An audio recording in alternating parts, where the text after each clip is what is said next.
Hey everybody, this is Tim from the Market Roundtable with this great panel. And today we're talking about our opinions on what makes for a great, successful season. One of the best pieces of advice that I ever heard someone say was that 10 years from now, that the staff and the students aren't going to remember scores, but they're going to remember memories. So I think that sounds very kind of kumbaya and lovely, but it's true. You'll look back on pictures and you won't remember that, at that show we got second place, but you'll remember that funny thing that happened in the cafeteria, when we were on break. So, we might spend some time here talking about, try not to be getting yourself all wrapped up in scores, and winning is great. Everyone loves to win, but just really enjoy and be in that moment of that season. And that's really, it's about that team effort that we're all striving for. I think having a successful season starts before the season even starts. Set realistic expectations for what you think is going to happen. Wait. Say that again. That's so good. Always have to set realistic expectations. Realistic expectations, people. Because as soon as you walk in there and you know what your program is going to be like before the season starts, but if you put yourself out there and you don't set yourself up for success, challenging somebody is great. Going out and going after a challenge is great. But if you go and just put yourself in situations that you probably shouldn't be in from the very beginning, that success, the morale of the students, the morale of the staff, the morale of the parents, it calls back on just from the beginning. Make a smart decision on where you want to go. Give them a great experience. Either there's great judges, great hospitality or concessions. What is that really? How do you want your kids to remember the season? Yeah. Well, not only where you go, but what you do. Yeah. Because sometimes I think most people try to do too much with their kids, and then we struggle, and that doesn't make for a good season. Yeah, for me, it's more so, have we moved in a positive direction this season from where we started to where we ended up, Great. As long as it's progress and the kids are learning and the information is getting out there, to me, that's a successful season. And think about the energy of the kids too, because if you're going out and you say, hey, we're going to go every weekend this year. We're just going to do 6 straight back-to-back competitions.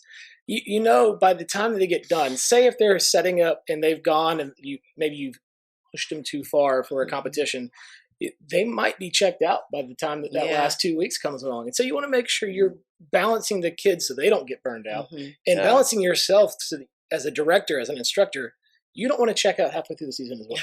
So just and don't forget, should I dare say, they also have a life outside of our groups. Do we? Say it, but I don't remember that. Do we? Sometimes it doesn't feel like it. But I mean, really, it's all not only about band and color guard and drumline and stuff. Let's see what the experts have to say.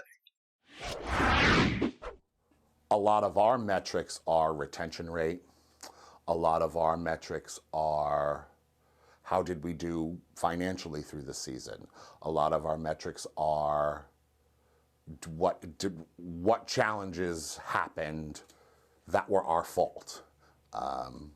And the one piece of advice that I can give anyone is, while it's so important, it's very important for the members' achievement, but way more important is what happens off the floor, and that's where they're set up for success.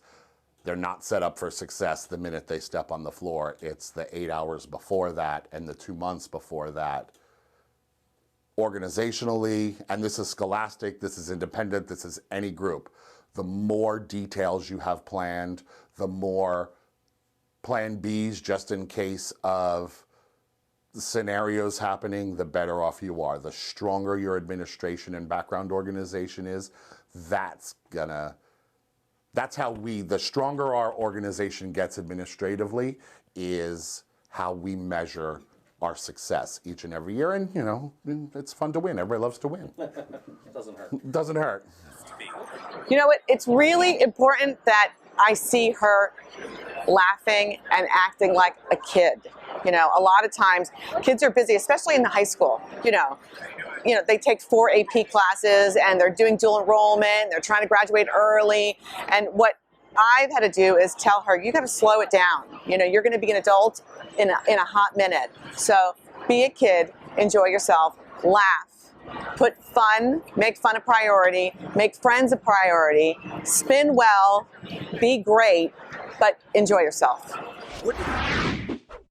Okay, well, I'm going to say in wrapping this up, for me, I think the great sign of a successful season is all the kids want to come back and march again the next year. Yes, Exactly. I like that. I mean, really, did they have a good enough experience? Did they love the environment you created for them that they're like, I can't wait to do this again? Yeah. As opposed to, oh no, and this is one way you can know if you're doing some things right. Is do those kids all want to come back again the next year? Does the staff want to come back again? Does the staff right? Do the parents want to be involved again? Like we have to nurture all of this to be successful, and everybody should want to do it again, right? Exactly. Good luck, everybody. Hope you have a successful season. Yes.